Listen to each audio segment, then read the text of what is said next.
पंचम अध्याय अजीव। पंचम अध्याय अजीव। दूसरे से चौथे अध्याय तक जीव तत्व का वर्णन हुआ। इस पंचम अध्याय में अजीव तत्व का वर्णन किया जा रहा है। अजीव के भेद। अजीव काया धर्मा धर्माकाश पुद्गला। सूत्रार्थ धर्म अधर्म आकाश और पुद्गल ये चार अजीव काय है।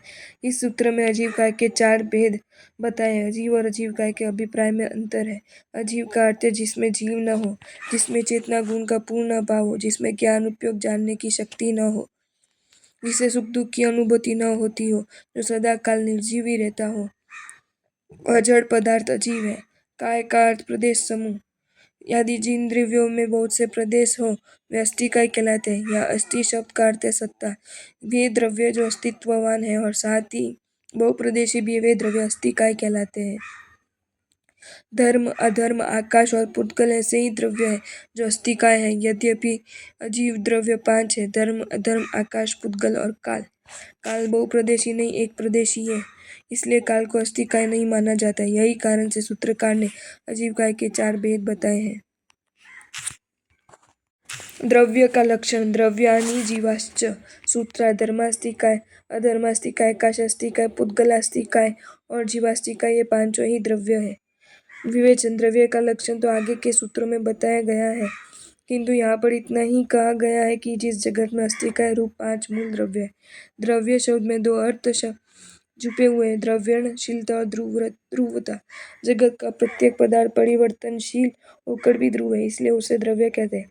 आशय ये है कि प्रत्येक पदार्थ अपने गुणों और पर्याय को कभी भी उल्लंघन नहीं करता। नित्यावस्थितान्य रूपाणि च। सूत्रार्थ उक्त द्रव्य नित्य है, अवस्थित है और अरूपी है। विवेचन। धर्मास्थिकाय आदि द्रव्य नित्य है, वे अपने सामान्य और विशेष स्वरूप से कदापि च्युत नहीं होते। वे स्थिर भी है, अर्थात उनकी संख्या में न्यूनाधिकता नहीं होती। स्थिरत्व का अर्थ अवस्थितत्व ऐसे है, अर्थात वे सब परिवर्तनशील होने पर भी अपने स्वरूप को नहीं छोड़ते और एक साथ रहते हुए भी दूसरे के स्वभाव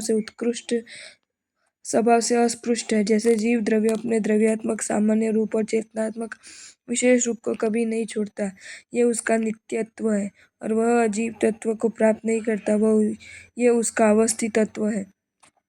स्वरूप को न त्यागना और पर स्वरूप को न प्राप्त करना, ये 2 अंश सब द्रव्यों में समान है। रूपीन पुद्गला। सूत्रार्थ पुद्गल द्रव्य रूपी है। विवेचन। पूर्व में धर्म अधर्म आदि को अरूपी कहा गया है। अरूपी कहने का अर्थ यह है कि उनमें वर्ण गंध रस स्पर्श संस्थान आदि नहीं है। रूप रस आदि इंद्रिय गाय गुण जिसमें हो वे अमूर्त या मूर्ति है। पुद्गल के गुण इंद्रिय गाय, इसलिए इसे रूपी कहा गया।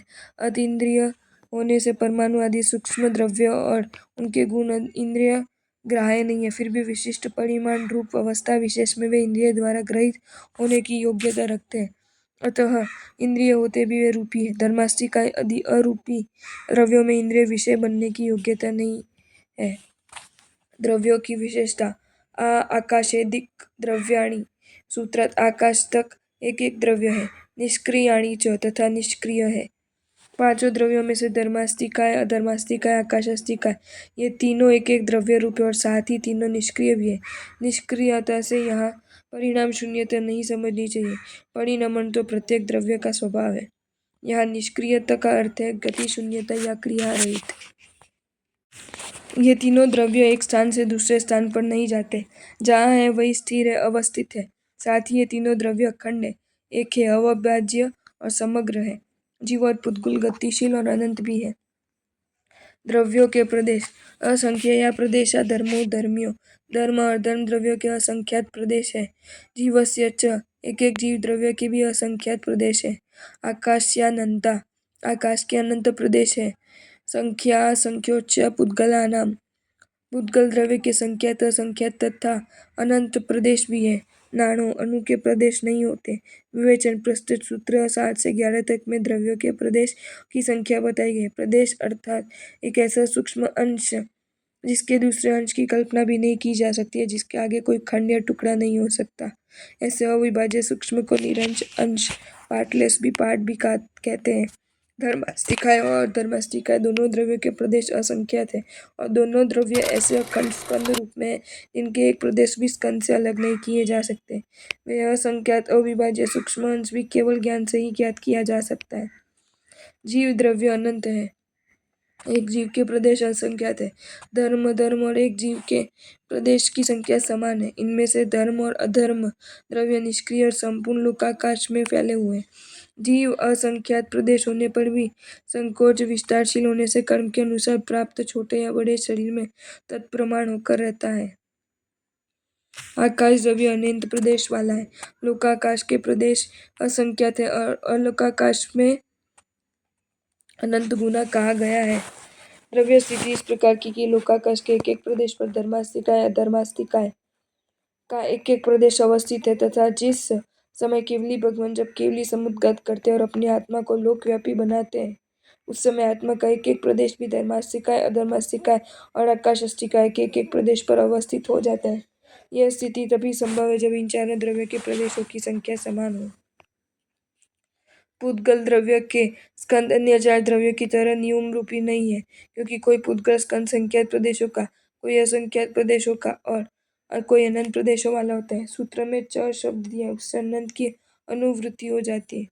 पुद्गल तथा अन्य द्रव्यों में प्रमुख अंतर यह है कि पुद्गल के प्रदेश अपने स्कंद से अलग हो सकते किंतु अन्य द्रव्यों के प्रदेश अपने अपने स्कंद से अलग नहीं हो सकते क्योंकि वे समुच्चय रूप से एक साथ ही रहते हुए अमूर्त है और अमूर्त का स्वभाव है खंडित नहीं होना। पुद्गल द्रव्य मूर्त है। मूर्त द्रव्य के खंड हो सकते हुए परमाणु परस्पर मिलते हैं, एक रूप होते हैं और फिर अलग अलग भी हो जाते हैं। इसी अंतर के कारण पुद्गल स्कंद के छोटे छोटे सभी अंशों का अवयव कहते हैं। अवयव अर्थात स्कंद का एक भाग जो अलग भी हो सकता है। परमाणु के प्रदेश नहीं क्योंकि वह स्वयं एक प्रदेश मात्र है। जिस प्रकार आकाश का एक प्रदेश अन्य प्रदेश न होने से अप्रदेश, उसी तरह अणु भी प्रदेश मात्र होने से उसमें अन्य प्रदेश नहीं है। अणु से कोई छोटा भाग नहीं होता अतः स्वयं ही आदि और अंत होने से अणु अप्रदेशी है। द्रव्यों का लोकों में द्रव्य का लोक में अवगा, लोकाकाशे अवगा। सभी द्रव्य लोकाकाश में रहते हैं। धर्म्यो कृत्सन है। धर्म और अधम द्रव्य संपूर्ण लोकाकाश में व्याप्त हैं। एक प्रदेशादिषु भाज्य पुद्गलानां। पुद्गल द्रव्य एक प्रदेश से लेकर संपूर्ण लोकाकाश परिमाण होने योग्य है। असंख्य भागादिषु जीवानां। जीव द्रव्य के अवगा लोकाकाश के असंख्य भाग से लेकर समस्त लोकाकाश में है। प्रदेश संहार विसर्ग या प्रदीपवत क्योंकि दीपक की तरह अनेक प्रदेशों का संकोच और विस्तार होना है। सूत्र 12 से 16 तक द्रव्यों की स्थिति क्षेत्र का वर्णन किया गया है। अवगा शब्द का अर्थ है स्थान ग्रहण करना या स्थान प्रदान करना।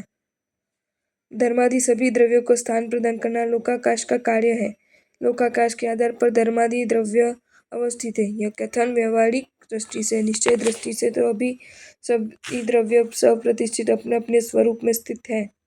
प्रश्न हो सकता है कि धर्म आदि चार द्रव्यों का आधार आकाश माना गया है तो आकाश का आधार क्या है? इसका उत्तर यह है कि आकाश का अन्य कोई आधार नहीं क्योंकि इससे बड़ा या उसके तुल्य परिमाण का दूसरा कोई द्रव्य नहीं है जिसमें आकाश आधार बन सके। अतः सर्वतः ही अनंत आकाश व प्रतिष्ठित है। धर्म अधर्म द्रव्य तिल में तेल की तरह समस्त लोग आकाश में व्याप्त रहते हैं। इसलिए सूत्रकार ने कृत्सन शब्द दिया है। इसका अर्थ होता है व्याप्ति है, संपूर्णता। आकाश द्रव्य अनंत है किंतु जहाँ तक धर्मास्तिका और धर्मास्तिका रहते वहां तक लोकाकाश है और उससे आगे तो अनंत अलोकाकाश है। जीव और पुद्गल द्रव्य में स्वाभाविक प्रतिक्रिया होती है। वे अपना स्थान बदलते रहते हैं किंतु धर्म अधर्म द्रव्य स्थित है, उनमें गतिक्रिया नहीं है। इसलिए लोक की मर्यादा का विभाग उन्हें से होता है। पुद्गलों की स्थिति लोकाकाश के एक प्रदेश से लेकर असंख्यात प्रदेशों में है। कोई पुद्गल लोकाकाश के एक प्रदेश में है और कोई दो प्रदेश में रहता है। कोई पुद्गल असंख्यात प्रदेश परिमित लोकाकाश में भी रहता है। एक परमाणु एक ही आकाश प्रदेश में स्थित रहता है परंतु दो परमाणुओं से बना हुआ द्वयणुक, तीन परमाणुओं से बना या त्रयणुक आदि यहाँ तक संख्यात असंख्यात अनंत और अनंतानंत परमाणु का स्कंद आकाश के एक प्रदेश पर भी स्थित रह सकता है, दो प्रदेशों पर भी, असंख्यात प्रदेशों पर भी। यद्यपि पुद्गल द्रव्य अनंत अनंत और मूर्त है तथापि उनका लोकाकाश में समाये जाने का कारण यह है कि पुद्गलों में सूक्ष्म रूप से परिणित होने की शक्ति, इस सूक्ष्म परिमणन शक्ति के कारण वे स्कंद न किसी को बाधा पहुंचाते हैं, न स्वयं ही किसी अन्य द्वारा बोधित होते हैं। जैसे एक ही कमरे में हजारों दीपकों को प्रकाश व्याघात के बिना समा जाता है, उसी प्रकार एक प्रदेश में भी अनंत परमाणु वाला स्कंद भी अति सूक्ष्म परिणमन के कारण रह जाता है। एक जीव का अवगालोक के असंख्यातवें भाग में होता है और संपूर्ण लोक में भी। एक जीव का संपूर्ण लोक में अवगात तो सिर्फ केवली समुद्घात के समय होता है।